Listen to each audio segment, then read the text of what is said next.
Ito na po pala yung manok ko na nagkasakit ng prolax, yung lumuluwa po yung bituka sa puwet. Officially po ay magaling na po siya, pang-4 na araw po.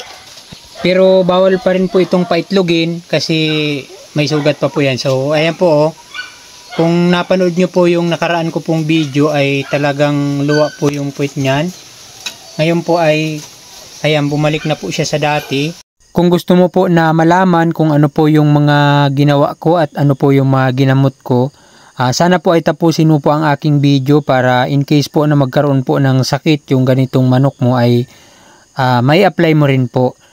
Kasi malala po yung sinapit nitong manok nito kasi nagkaroon po ito ng pangalawang araw po ay grabe po talaga yung dugo sa itlog niyan. Nang makita ko po ito, tiningnan ko po kagad yung manok, talagang luwa na po yung bituka niya, kaya ako po ay nagmamadali at binago ko po yung gamot na ginagawa ko sa kanya. Ito po yung pangalawang araw na inoobserbahan ko po yung isang piraso kong manok na may sakit po ng prolax.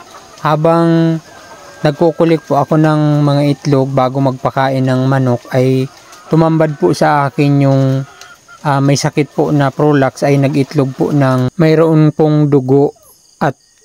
Yung dugo po ay medyo makapal. Tiningnan ko po yung manok pati po yung pakpak niya ay nakababa. At mula po sa puwit niya ay pumapatak po ng tuloy-tuloy yung dugo. Ang hirap pa naman po dito sa amin kasi medyo malayo po sa bilihan ng gamot. Kaya nag-isip po ako kung ano po ang dapat kong gawin para maampat po yung dugo. Pero bago ko po yung ginawa ay tinapos ko po muna yung pagpapakain ng manok. Kasabay po noon ay inoobserbahan ko rin po yung manok kung mamamatay na ba siya o hindi pa. Nagtry po ako na lagyan siya ng pagkain. Nagtuka naman po siya ng kaunti pero bahagya po siyang tumitigil at yung balahibo niya po ay nagsisitayuan. Ramdam ko po na grabe po yung sakit na pinagdaraanan niya. Pagkatapos ko pong magpakain ng mga manok, ay naghanap po ako ng talbos ng pulang bayabas para gamitin po sa paggamot sa manok. So ito pong bayabas na ito ay kulay pula po. Magkukuha po tayo ng talbos para po doon sa manok. Pulang bayabas po ito.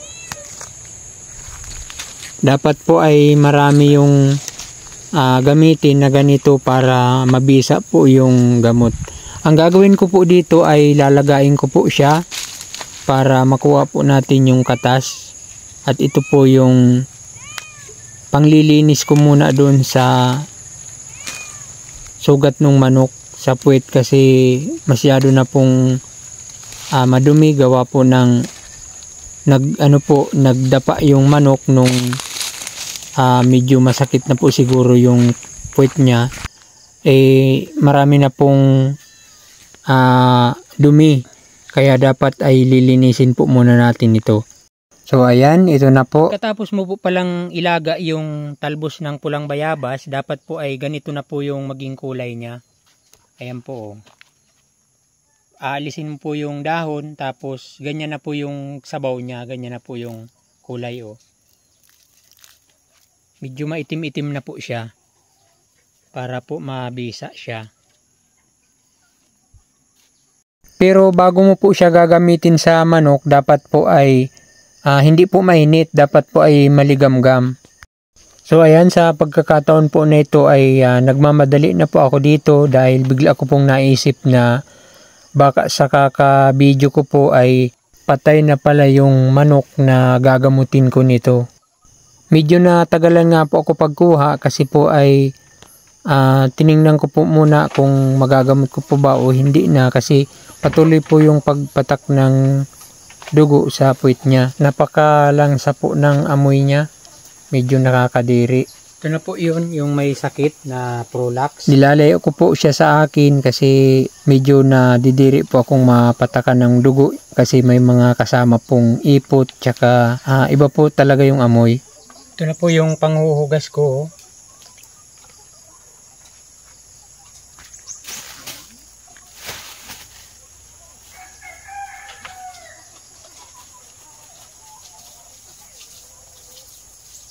Ayan po, kung napapansin nyo po ay hindi man lang po siya nagpapalag habang binubuhusan ko po yung sugat niya. Napapansin ko po na parang gumaganda yung pakiramdam niya habang inaagusan po nung maligamgam na sabaw ng nilagang talbos ng bayabas. Kasi ito pong talbos ng bayabas, maganda rin po talaga ito sa sugat.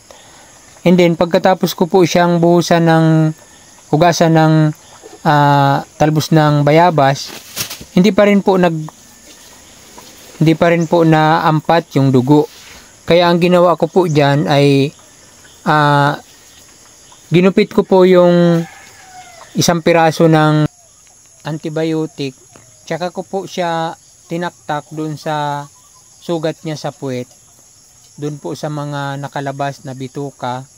Tinaktak ko po yung laman ng antibiotic, saka po tumigil yung pagpatak ng dugo. Hindi ko na nga lang po na videohan nung time na yun kasi nang maputol po yung video, di ko na po na-sit up ulit kasi madumi po yung kamay ko. Tinuloy-tuloy ko na po yung paggamot sa manok. At pagkatapos ko po siyang gamutin ay binalik ko na po siya sa kanyang kulungan at nilagyan ko rin po ng pagkain. Tiningnan ko po kung siya po ay kakain. So, ayan po, kung mapapansin nyo po ay nagkain po siya kaagad. So, ibig sabihin po, medyo gumanda po yung pakiramdam niya. Ito na po yung pang-apat na araw. Kukunin po natin yung may sakit na prolax. Ito po siya, oh. Ito na po pala yung manok ko na nagkasakit ng prolax. Yung lumuluwa po yung bituka sa puwet. Officially po ay magaling na po siya. Pang-apat na araw po. Ayan po yung puwet niya. Pero bawal pa rin po itong paitlogin kasi may sugat pa po yan. So ayan po, oh. Kung napanood nyo po yung nakaraan ko pong video ay talagang luwa po yung puwet niyan. Ngayon po ay ayan, bumalik na po siya sa dati. Ayan. Although may mga ano pa po yan, may mga kulay kasi yan pa po dati yung ginamot ko. Ayan, oh. Pero baga nakatago na po yung bituka niya at yung puwet niya po ay bumalik na po sa normal. Ayan po. Kung napanood nyo po yung nakaraan ko pong video ay talagang labas po yan.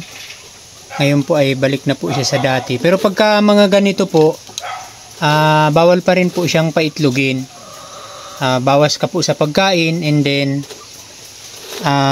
huwag ka po muna magpatuka ng layer 1. At bawal pa rin po siyang may kasama kasi malinis po yung puwet niya. Ayan, baka tukain yung gamot, masugat yung puwet. So mahirap po yung pagka nasugat kasi pag nalasahan po ng kasama niya yung dugo, uulit-ulitin po yan.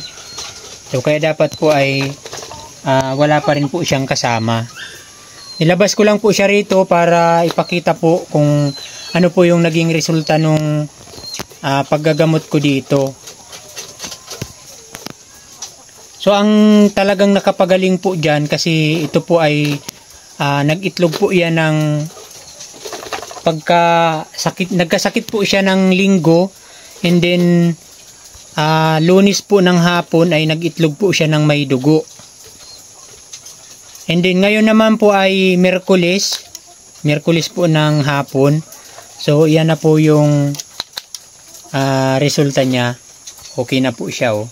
Pero medyo maga pa rin po yung ano niya, yung puwet niya. Ayan. Pero sa mga ano po, may mga farm diyan na ang akala nyo po ay hindi gumagaling yung prolax. Ito po, napagaling ko po siya.